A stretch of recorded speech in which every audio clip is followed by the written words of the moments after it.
보릿고개 사랑. 서기관과 예수님의 대화부터 오늘 말씀을 시작하려고 합니다. 한 서기관이 예수님께 나와서 가장 큰 계명이 무엇인가 물었죠. 우리가 잘 아는 바와 같이 예수님께서 가장 큰 계명을 말씀하시는데, 마음을 다하고 또 목숨을 다하고 뜻을 다하고 힘을 다해서 하나님을 사랑하라. 그리고 둘째는 내 이웃을 내 자신처럼 사랑하라. 이것이 가장 큰 계명이다. 그렇게 주님이 말씀하십니다. 그 주님의 말씀을 듣고 서기관의 반응이 33절에 나옵니다. 한번 볼게요. 또 마음을 다하고 지혜를 다하고 힘을 다하여 하나님을 사랑하는 것과 또 이웃을 자기 자신과 같이 사랑하는 것이 전체로 드리는 모든 번제물과 기타 제물보다 나으니이다. 이 33절은 서기관이 예수님께 답변한 거예요. 맞습니다. 선생님 답변이 옳습니다. 하면서 그렇게 마음을 다해서 하나님을 사랑하는 것과 이웃을 사랑하는 것이 우리가 드리는 모든 전체의 모든 번제물이나 모든 제물보다 더 중요하고 더 소중합니다. 그렇게 이야기합니다. 이런 서기관의 답변을 들으시고 예수님께서 이어지는 말씀 속에서 이렇게 말씀합니다. 예수께서 그가 지혜 있게 대답함을 보시고 이르시되 내가 하나님의 나라에서 멀지 않도다 하시니 그 위에 감히 묻는 자가 없더라. 그 서기관에게 뭐라고 말씀하셨어요? 내가 하나님 나라에서 멀지 않다. 칭찬이죠. 일단은 칭찬입니다. 그러나 충분한 칭찬은 아니에요. 하나님 나라에서 멀지 않다는 것은 하나님 나라에 가깝다는 것이지 아직은 하나님 나라의 백성은 아니다. 아직은 하나님 나라 안에까지 들어오지는 못했다. 그것이죠. 그 이야기는 서기관에게 부족함이 있었다는 거예요. 충분히 예수님께 칭찬받을 만한 그런 대답이었다 할지라도 부족함이 있었다. 예수께서 그가 지혜 있게 대답함을 보시고 이르시되 그의 지혜로운 대답을 향해서는 예수님이 칭찬하셨다. 네가 하나님 나라에서 멀지 않다. 그러나 말씀드렸듯이 이 서기관은 아직은 하나님 나라 안에 들어갔다 할 수 없는 것이죠. 뭔가 하나 부족한 것이 있습니다. 과연 그것이 무엇인가 오늘 말씀에서 먼저 살펴보려고 합니다. 예수님께서 서기관에게 하셨던 말씀이 30절에 나오는데 한번 보겠습니다. 우리 30절 말씀을 함께 읽을까요? 내 마음을 다하고 목숨을 다하고 뜻을 다하고 힘을 다하여 주 너의 하나님을 사랑하라 하신 것이요. 자, 30절만 봅니다. 이 30절의 말씀에 대한 반향, 서기관의 응답이 33절에 나와요. 이 30절 예수님의 대답과 33절에 나와 있는 서기관의 대답 속에서 차이점이 있습니다. 한번 그것을 한번 발견해 보셔요. 한번 33절 보겠습니다. 또 마음을 함께 읽을까요? 또 마음을 다하고 지혜를 다하고 힘을 다하여 하나님을 사랑하는 것과 여기까지만 읽겠습니다. 자, 차이점을 발견하셨나요? 30절 예수님이 하셨던 말씀과 33절 서기관이 했던 답변 내용에서 어떤 차이점이 있죠? 지혜. 예수님은 뭐라고 말씀하셨죠? 뜻을 다하라 했는데 이 서기관은 지혜를 다하라 그렇게 이야기하죠.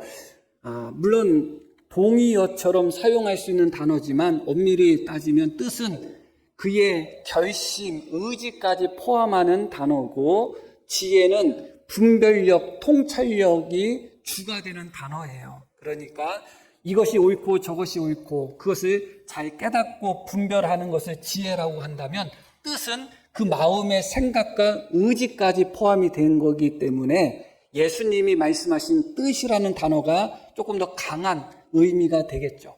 그런데 더 결정적인 차이가 있어요. 어떤 차이가 있죠? 그렇죠. 예수님이 말씀하신 것은 마음을 다하고 그 다음에 목숨을 다하고 뜻을 다하고 힘을 다하라 그랬는데 이 서기관은 마음을 다하고는 맞았습니다. 그런데 목숨, 생명을 다하라는 말씀은 빼버렸어요. 하나님을 사랑하는데 마음은 다하고 지혜를 다하고 힘을 다해서 하나님을 사랑한다. 그렇게 대답했지. 하나님을 사랑하는데 나의 생명을 바쳐서 나의 목숨을 다해서 사랑해야 됩니다. 그렇게 이야기하지 않았죠. 물론 얼마든지 좋게 이해할 수도 있지만 바로 30절에서 예수님이 하셨던 말씀을 반복처럼 하면서 이 가장 중요한 단어인 목숨, 생명을 뺐다는 것은 생각해 볼 문제가 분명히 있는 거예요. 우리가 예수님을 사랑할 때 마음을 다하지 않는 분이 어디 있겠어요? 물론 쉽지는 않지만 힘을 다하고 뜻을 다하고 그렇게 주님을 사랑하겠죠. 예수님의 제자들도 마찬가지입니다. 마음을 다했기 때문에, 힘을 다했기 때문에, 뜻을 다했기 때문에 모든 것을 버리고 예수님을 쫓은 게 아니겠어요? 누구도 예수님의 제자들을 향하여 그들은 마음을 다하지 않았다, 힘을 다하지 않았다, 뜻을 다하지 않았다고 이야기할 사람들은 없습니다. 그런데 정작 그렇게 모든 것을 버리고 마음을 다하고 뜻을 다하고 힘을 다하여서 예수님을 쫓았던 제자들조차도 겟세마네 앞에서 예수님이 체포되시는 바로 그 자리에서 다 예수님을 버리고 도망갔죠. 그곳에서 예수님과 함께 기꺼이 순교하지 않았습니다. 베드로는 예수님이 너희가 다 나를 버릴 것이다 하는 말씀을 하시니까 뭐라고 이야기했는가? 다 주님을 버려도 나는 안 버리겠습니다 했어요. 그때 베드로의 마음이 거짓된 마음인가요? 진실된 마음이죠. 그 마음은 다 드린 거예요. 다 주를 버릴지라도 나는 안 버리겠습니다. 뜻을 정했습니다. 누가 거짓되다고 할 수가 있겠어요. 그리고 실제로 겟세마네 동산에서 예수님이 잡히기 전에 베드로는 칼을 뽑아서 예수님을 잡으러 온 사람 중에 한 사람의 귀를 자르기도 했습니다. 그만하면 충분히 자기의 모든 것을 버리고 예수님을 쫓았고 그 자리에서조차도 칼을 빼서 예수님을 지키려고 했으니 충분히 마음을 다한 것이고 충분히 힘을 다한 것이고 충분히 뜻을 다한 것은 맞습니다. 그런데 그 베드로뿐만 아니라 나머지 제자들조차도 예수님을 다 버리고 도망갔습니다. 주님을 사랑했지만 마음을 다하고 뜻을 다해서 사랑했지만 무엇을 다하지는 못했어요? 자기 생명을 다하지는 못한 거예요. 주님을 위해서 목숨까지는 바칠 수 없었던 거예요. 주님을 위해서 마음은 드릴 수 있었지만 주님을 위해서 자기의 힘을 드릴 수는 있었지만 아직은 주님을 위해서 목숨을 드릴 수는 없어요. 이 단어가 헬라어의 푸시케라는 단어인데 예수님도 이 단어를 여러 번 썼습니다. 인자는 너희를 위해서 대속물로 나의 생명을 주겠다. 그렇게 말씀하셨을 때 이 단어가 똑같은 단어예요. 예수님은 기꺼이 우리를 구원하시기 위하여 당신의 목숨, 당신의 생명을 기꺼이 십자가의 대속물로 주셨지만 아직까지 제자들은 예수님을 사랑하지만 마음과 뜻과 모든 것을 다해서 사랑하지만 아직까지 생명을 다하지는 못한 것입니다. 그래서 하나님을 사랑하는 이 계명의 핵심은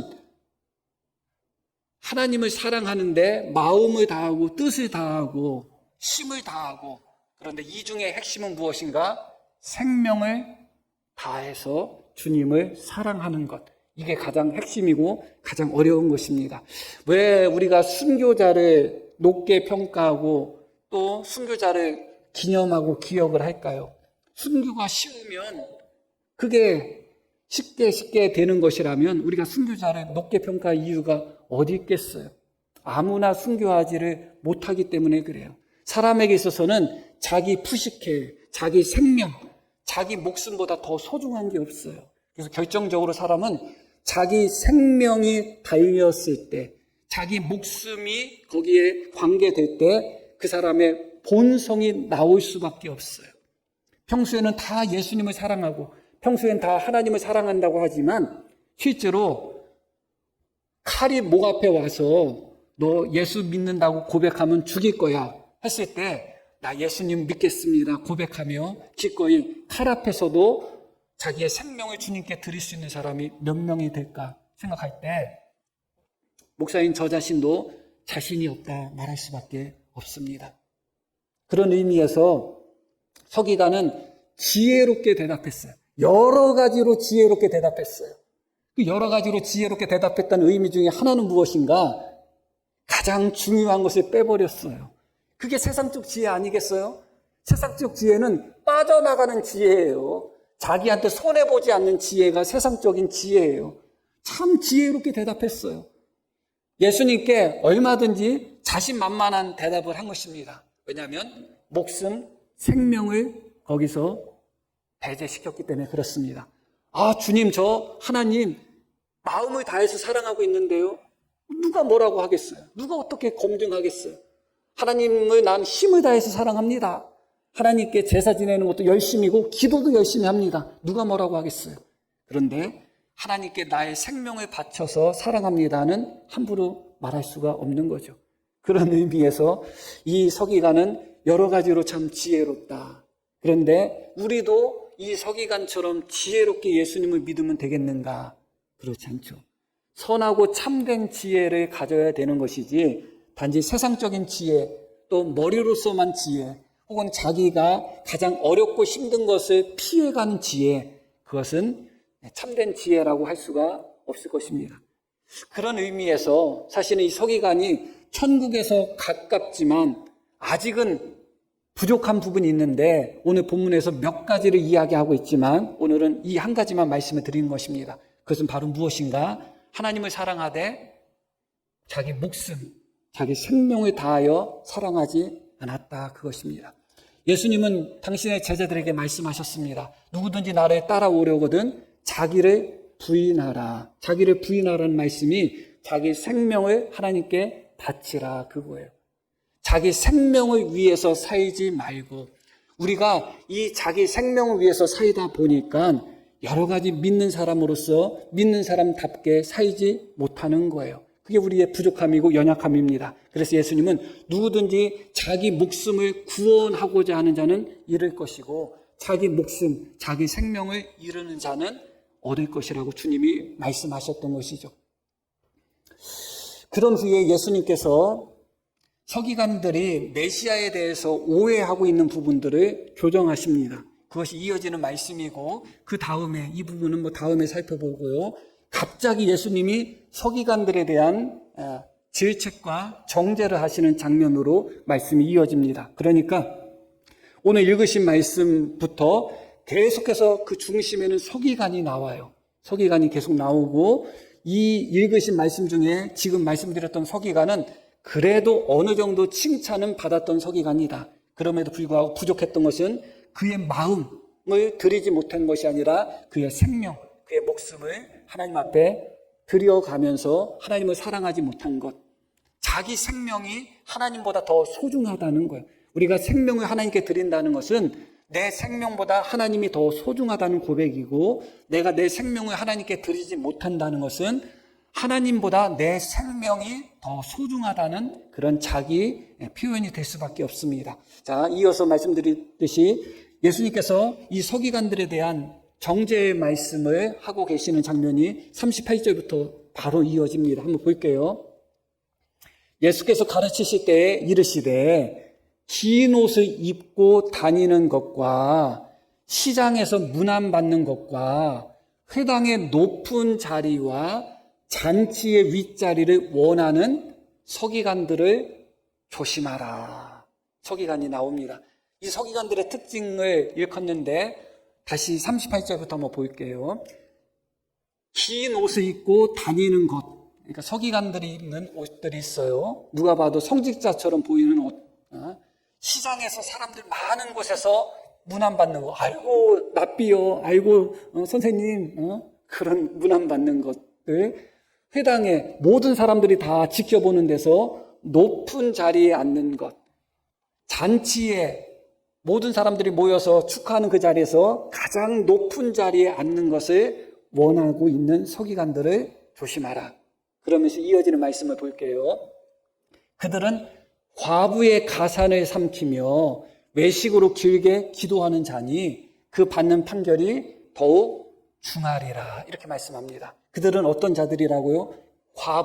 과부는 그때 당시에 보호 대상 중에 1순위입니다. 과부나 고아는 사회적으로 보호해야 되는 가장 첫 번째 대상인데, 그렇게 보호받아야 되는 가장 불쌍한 과부들의 나머지 인생을 살아가야 되는 그런 미천이라고 할 수 있는 그 가산 자체를 삼켜버리는 자들이고, 기도할 때도 외식으로 아주 길게 기도하는 자들이다.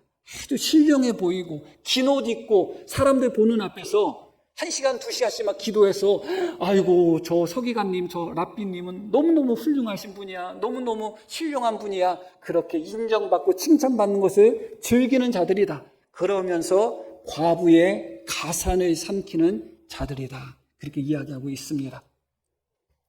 자, 왜 그랬을까요?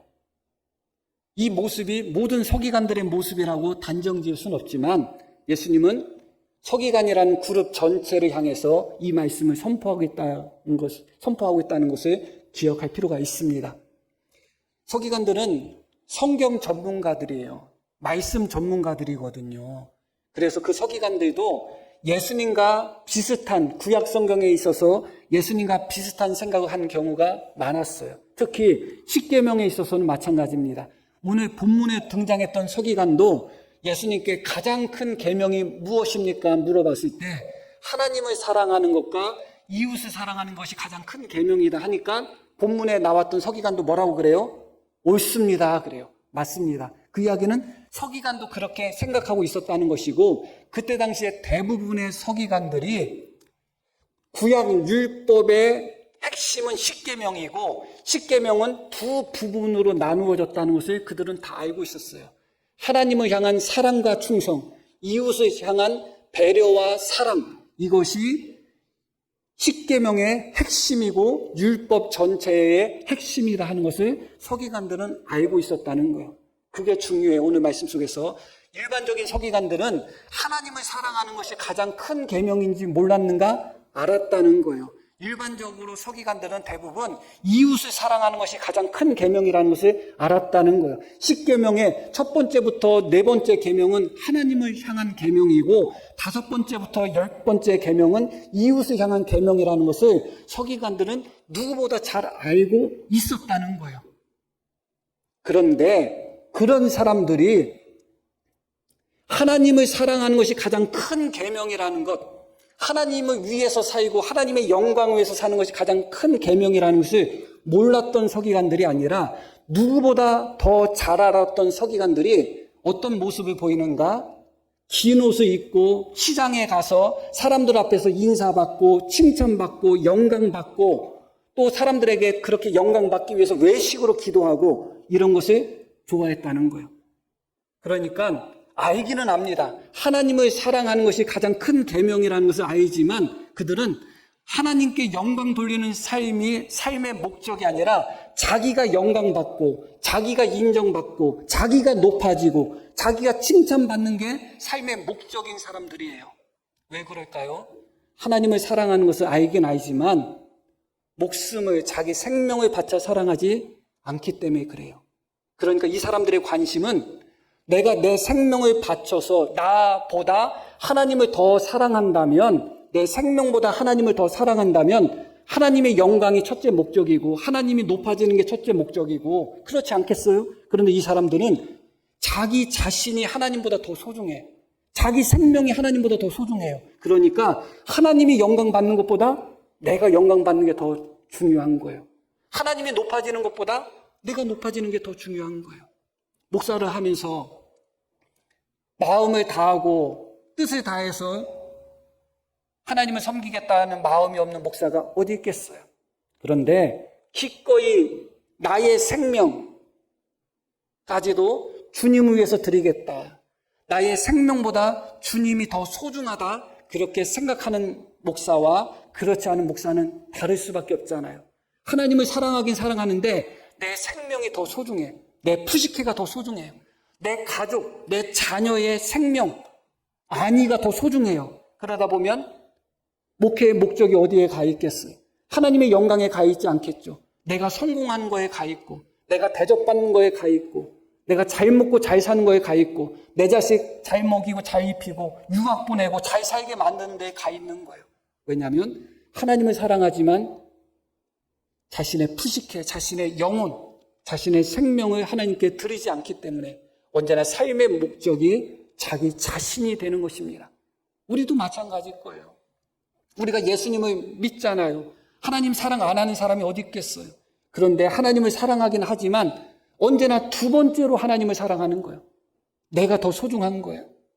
그러다 보니까 예수님을 믿어도 언제나 내 이익이 먼저고, 내 자존심이 먼저고, 언제나 내 생각이 먼저고, 언제나 내가 칭찬받는 게 먼저고, 언제나 내가 높아지는 게 먼저고, 언제나 내가 많이 가지는 게 먼저인 거예요. 왜냐하면 내가 더 소중하니까. 우리는 언제나 이 함정에 빠져 있는 것입니다. 그렇기 때문에 이 서기관처럼 비록 주님을 마음을 다하고 지혜를 다하고 힘을 다해서 사랑해야 된다고 지혜롭게 대답했지만 그 지혜로운 대답 속에는 자기 생명을 바쳐서 주님을 사랑한다는 말이 없었고, 그것은 결국은 인생의 목적이 자기 자신이라는 거예요.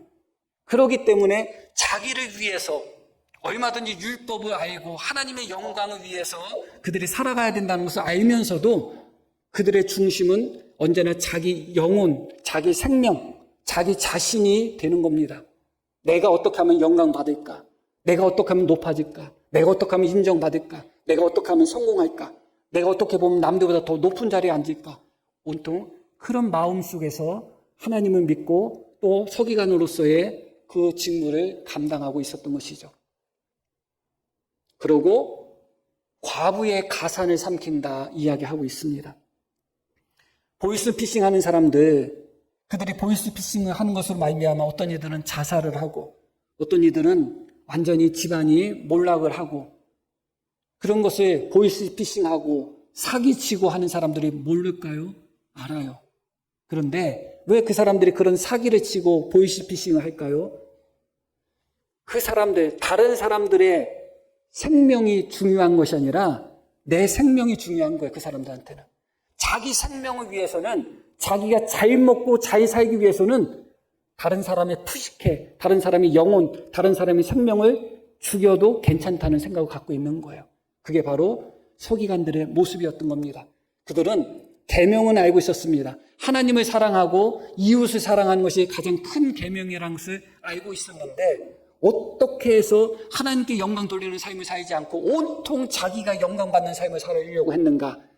자기의 영혼, 자기의 생명을 하나님께 드리지 않았기 때문에, 자기 영혼이 더 소중했기 때문에, 이웃 사랑하는 것이 가장 큰 계명이라고 알았던 사람이 어떻게 과부의 가산까지도 삼키는 자들이 되었는가? 나를 위해서는, 내가 잘 먹고 살기 위해서는, 내가 소유하고 내가 넉넉하기 위해서는 과부의 영혼은 상관이 없는 거예요. 내 영혼이 더 중요한 거예요. 이렇게 대부분의 사람들이 온통 자기 중심, 자기 생명, 자기 영혼, 거기에 갇혀 사는 겁니다.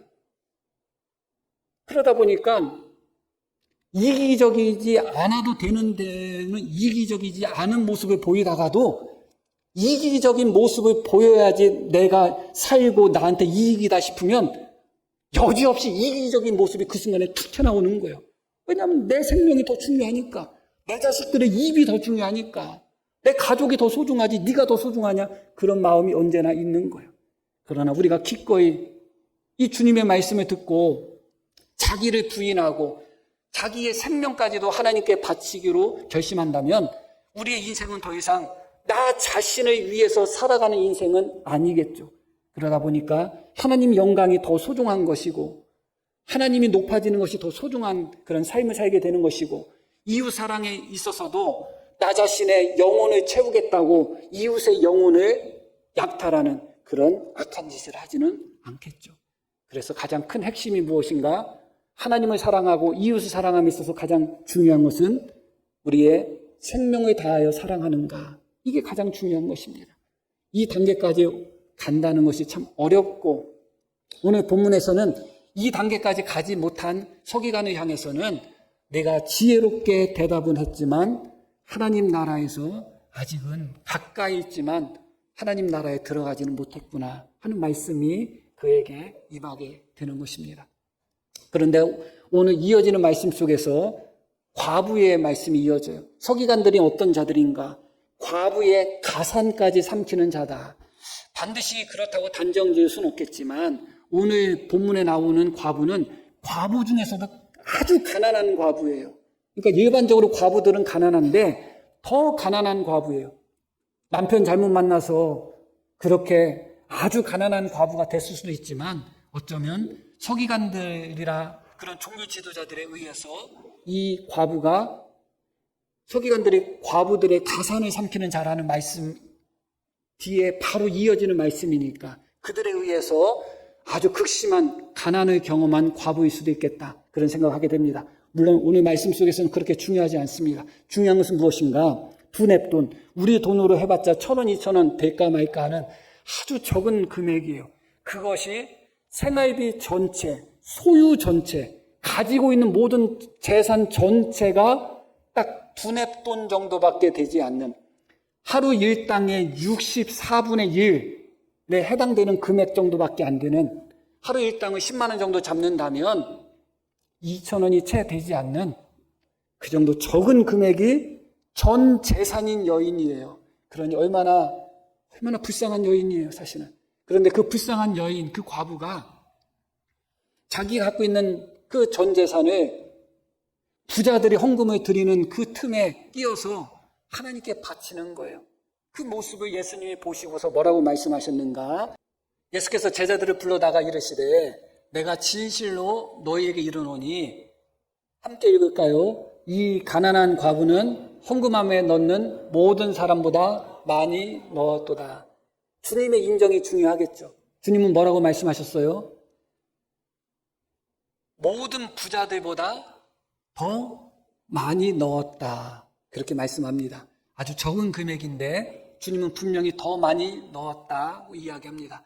부자들은 더 잘 살았을 수는 있지만 그리고 더 많은 금액을 하나님께 헌금으로 드렸을 수는 있지만 그러나 하나님이 보시기에는 이 가난한 과부보다 훨씬 더 적게 드렸다. 이 가난한 과부가 가장 많이 드렸다. 하나님의 인정, 하나님의 판단이 더 중요한 거 아니겠어요? 그렇게 말씀하고 있습니다. 그러면서 이어지는 말씀에서 44절 그들은 다 그 풍족한 중에서 넣었거니와 이 과부는 그 가난한 중에 그 극심한 가난 중에서 자기의 모든 소유, 자기의 모든 재산, 곧 생활비, 이 생활비로 번역된 단어는 원래 생명, 또 생활 그런 의미의 단어예요. 그러니까 자기 생명을 유지하는 그러니까 생명에 해당되는 단어다 그렇게 이해하면 돼요.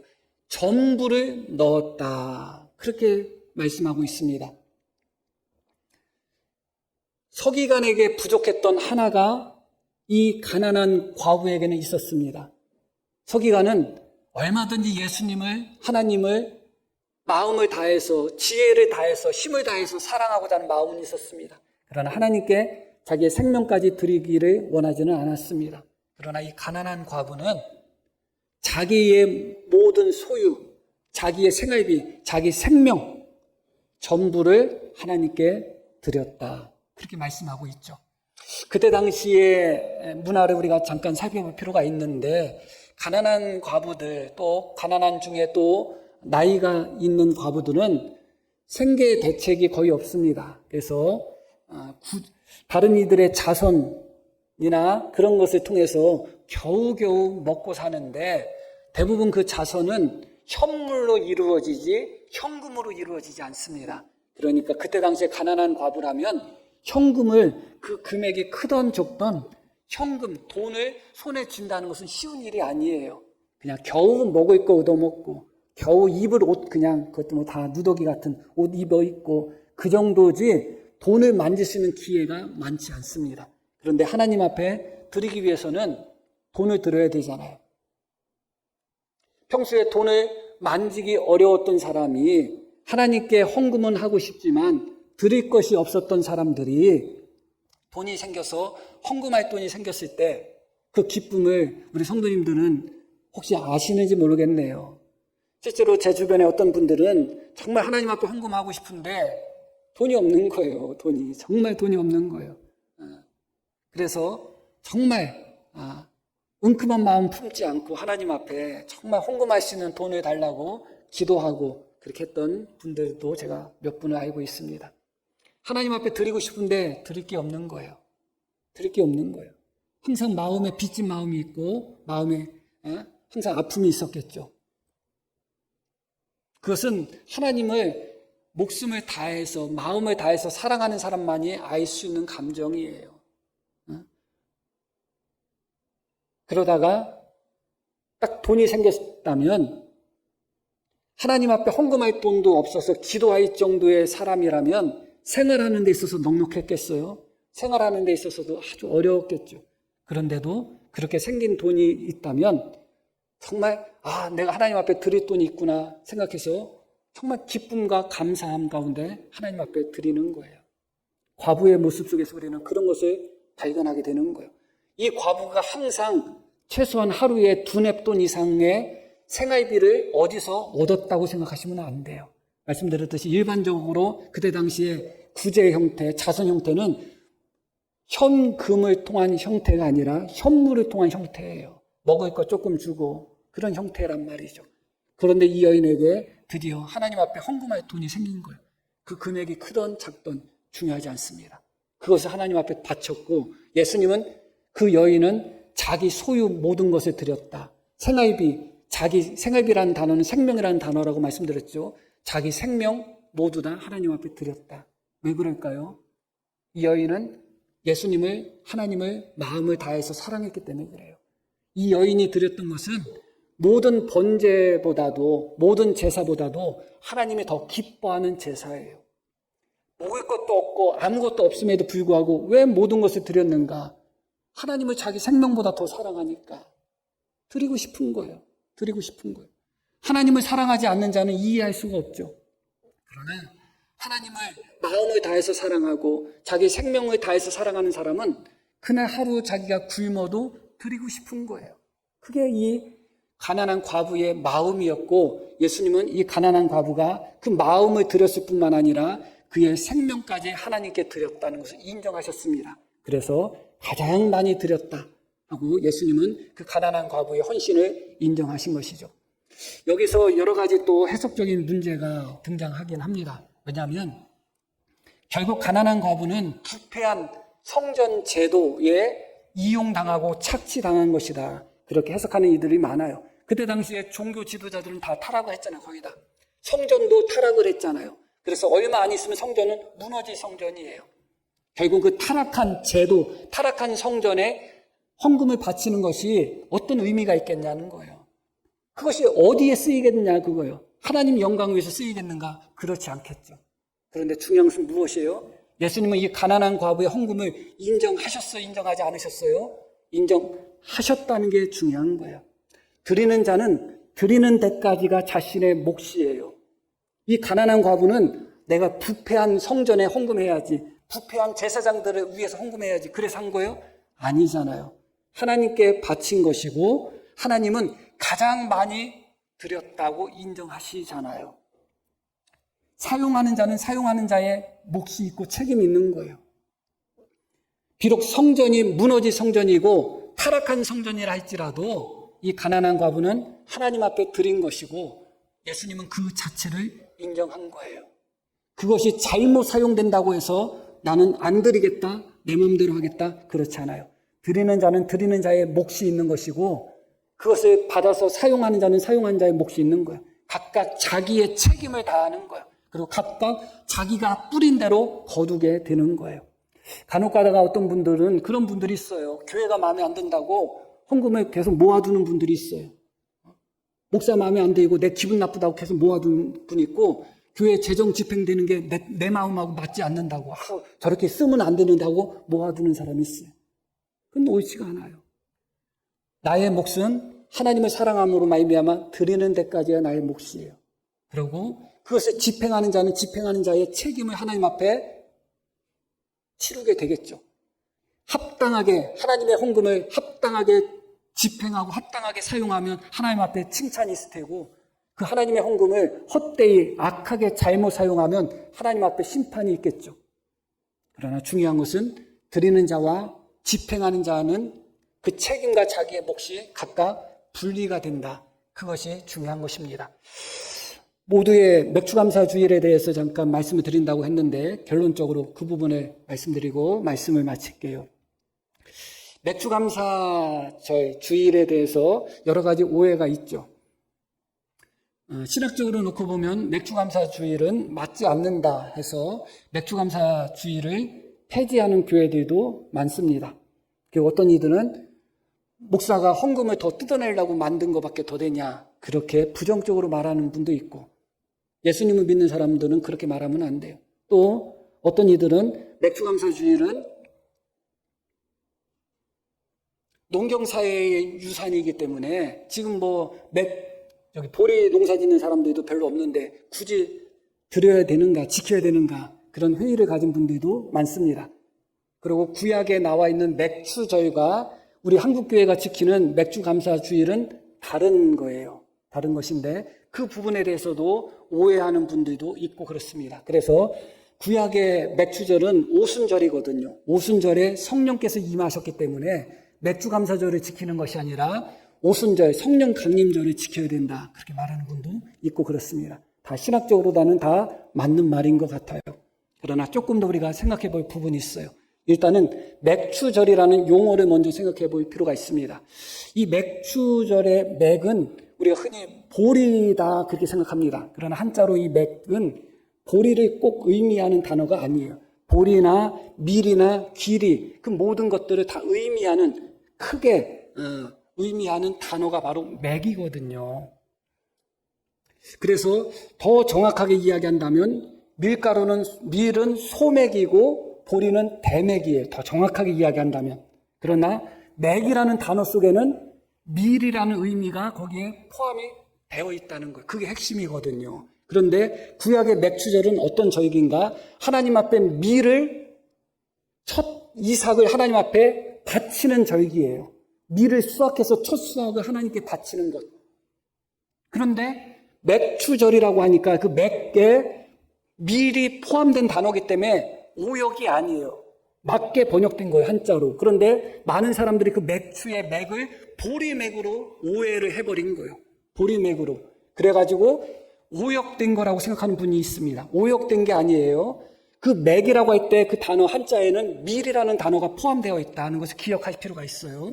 그런데 일단은 대부분 사람들이 그래서 맥주절 하면 어떻게 이해하는가? 실제로 구약의 맥주절은 밀을 수확한 것을 하나님 앞에 첫 열매로 드리면서 감사하는 절기인데, 대부분 사람들은 맥주절 하면서 맥이라고 하니까 보리를 드린 거구나, 그렇게 생각을 하는 거예요. 지금도 그렇게 생각하는 분들이 많아요. 그런데 중요한 것은 그 맥주절과 지금 우리가 지키는 맥주감사절이 같은 거라고 했어요? 같은 게 아니라고 말씀드렸어요? 같은 게 아니에요. 그러나 시작은 상당 부분 거기서부터 시작이 된 거예요. 우리네 신앙의 선배들이 맥주절 하니까 보리를 드렸다고 생각한 거예요. 그런데 가만히 봤더니 우리나라도 2번 농사 짓는 거예요. 그래서 봄에, 약간 초여름에 보리를 수확하고 가을에 또 쌀을 수확하잖아요. 그러니까 가만히 보니까 구약 이스라엘 백성들이 보리를 수확해가지고 맥주절도 하나님께 지켰네? 우리도 지켜야 되겠네? 그런 생각이 생겨나기 시작한 거죠, 사실은. 약간 오해에서 시작했다고 할 수가 있습니다. 그런데 중요한 것은 오늘 제가 제목으로 삼았던 것이 무엇인가? 보릿고개 사랑이죠. 보릿고개. 이 맥주절은 한국 교회가 공식적으로 절기로 지정한 교회 절기가 아니에요. 맥주절은. 농촌 교회에서부터 하나둘씩 그냥 자발적으로 생겨난 절기예요. 그래서 어느 순간에 전국 모든 교회들이 맥주절은 당연히 교회가 지키는 절기라고 생각하게 된 거예요. 어느 순간부터. 자발적으로 생겼던 절기다. 그리고 또 하나 우리가 기억할 것은 무엇인가? 전 세계적으로 하나님 앞에 감사의 절기를 2번씩 지키는 나라는 없어요. 우리 한국만이 맥주감사주의, 추수감사주의 해가지고 감사의 절기를 거의 유일하게 우리나라만 2번 지키고 있어요. 그런데 말씀드렸듯이 지금에 와서는 현 실정에 맞지 않는다, 신학적으로 맞지 않는다 하면서 맥주절을 지키지 않으려고 하는 움직임들이 많고, 또 맥주절이라는 단어가 오역이 아님에도 불구하고 오역이라고 또 잘못 알고 있는 분들도 있고 여러 가지 있습니다. 그런데 제가 여기서 드리고 싶은 말씀이 바로 그 말씀이에요. 어떤 말씀인가? 보릿고개는 전년도에 거두었던 쌀이 거의 떨어지고, 쌀이나 조나 뭐 그런 것들이 거의 떨어지고, 정말 풀뿌리 나무 껍데기 뺏겨 먹고 했던 시절이 보릿고개를 의미하는 단어잖아요. 그게 70년대 초까지, 60년대까지는 있었습니다. 우리나라 보릿고개가 있었어요. 5월달, 6월달은 정말 너무너무 살기 어려운 거예요. 보릿고개, 그 어떤 높은 고개, 추풍령 그런 높은 고개보다도 더 넘기 어렵다고 해서 보릿고개죠. 호랑이보다도 더 무섭다고 해서 보릿고개라고 이야기합니다. 그때 당시에 죽어나간 사람들이 많아요. 진성의 보릿고개 노래도 그렇죠. 아야 뛰지 말아라. 배 꺼진다. 먹을 게 없는데 애가 뛰놀면 그만 꼬르륵 하는데 애 입에 집어넣을 것도 없는 거예요. 아야 뛰지 말라. 배 꺼진다. 참 가슴 아프죠. 초급 목피. 그 시절이란 말이에요. 그 시절. 2절은 뭐예요? 아야 울지 마라. 애가 우는 것보다 더 가슴 아픈 게 뭐냐? 울어가지고 배 꺼질까 봐요. 먹일 게 없으니까. 배 꺼진다. 그리고 그 어머니는 배로 움켜쥐고 냉수 한 마시고 그렇게 살았다 그거예요. 그때 당시에는 사망 이유 원인을 쓰는 난이 있는데 아사가 가장 많았어요. 굶어 죽는 사람들이 그렇게 많았어요. 그 시절. 그게 5월, 6월이에요. 그러다가 6월 중순 지나서 말쯤 그때 보리를 거두는 거예요. 어떤 생각이 들까요? 그것을 누가 시키지도 않았는데도 자발적으로 보리 이삭을 거두자마자 첫 열매를 기꺼이 예배당에 가져오고 하나님께 바치면서부터 시작된 게 맥주감사주일이에요. 그렇게 시작된 거예요. 누가 강요한 것도 아니고 결의한 것도 아니에요. 그 보릿고개, 그 죽음의 고개, 그 고개를 넘어가면서 하나님께서 살게 하셨고 그 보리를 추수했을 때 이제 우리 살겠구나 생각했을 때 자기들이 먼저 먹기 전에 하나님 앞에 첫 열매로서 먼저 바쳤던 것이 바로 맥주절이에요. 그리고 말씀드렸듯이 자기 자식 입에도 넣어줄 게 없는데 헌금 드릴 곳은 있었겠어요? 헌금 드릴 것도 없죠. 교인들은 쫄쫄 굶는데 목사는 배불렀겠어요? 그때 당시에? 목사도 배부르지 못했겠죠. 예배 드리러 가는데 하나님 앞에 드릴 게 없는 거예요. 계속. 어떤 마음이 들겠어요? 하나님 앞에 드려야 되는데 바쳐야 되는데 내 자식 입에 집어넣을 것도 없고 내 입에 집어넣을 것도 없는 거예요. 그럼 보릿고개를 넘어가는 거예요. 예배 드릴 때마다 어떤 마음이 들겠어요? 하나님 앞에 드리고 싶은 마음 들지 않겠어요? 목사가 굶고 있다는 생각이 들지 않겠어요? 그런데 보리를 추수한 거예요. 그동안 드리고 싶어도 드리지 못했던 자들이 보리를 추수한 후에 정말 누가 강요한 것도 아니고 너무너무 자발적으로 기쁨으로 빚졌던 마음, 그동안 드리고 싶어도 드리지 못했던 자들이 하나님 앞에 드릴 것이 생겨났다는 기쁨 속에서 하나님 앞에 보릿가마를 바쳤던 절기가 맥주절이에요. 우리가 함부로 없애야 된다, 없어져야 된다 말할 수 있는 절기가 아니에요. 어떻게 그 맥주절이 생겨났고 우리 조상들이, 우리 선조들이 어떻게 그 맥주감사절을 지켰는지를 기억한다면 우리가 맥주감사절을 하나님 앞에 어떻게 보내야 되는지는 자명합니다. 하나님 앞에 드릴 수 있다는 것이 얼마나 기쁨이고 얼마나 복인 줄을 아셔야 되는 거예요. 드리고 싶어도 드리지 못하고 바치고 싶어도 바치지 못하고 충성하고 싶어도 하지 못하는 자의 빚진 마음을 한 번이라도 경험해 보셨다면 기꺼이 내 주머니에서 모든 것을 하나님께 드릴 수 있다는 것이 나의 자랑이 아니라 오히려 하나님이 나에게 주신 은혜라는 것을 깨달을 것입니다. 그게 바로 우리나라의 맥주감사주일입니다. 오늘 이 맥주감사주일을 맞이해서 비록 맥주감사주일이 구약의 맥주절과 똑같은 절기는 아니라 할지라도 우리나라에 어떻게 이것이 생겨나고 이것을 통해서 우리의 조상들이, 우리 선배들이 어떻게 하나님을 섬겼는지를 기억하며 지금의 우리의 감사가 얼마나 메말랐는지, 우리의 감사가 감격도 없고 기쁨도 없고 그냥 광야 이스라엘 백성들과 같은 감사가 아닌지 다시 한번 돌아볼 수 있는 우리 모두가 되기를 간절히 축복합니다.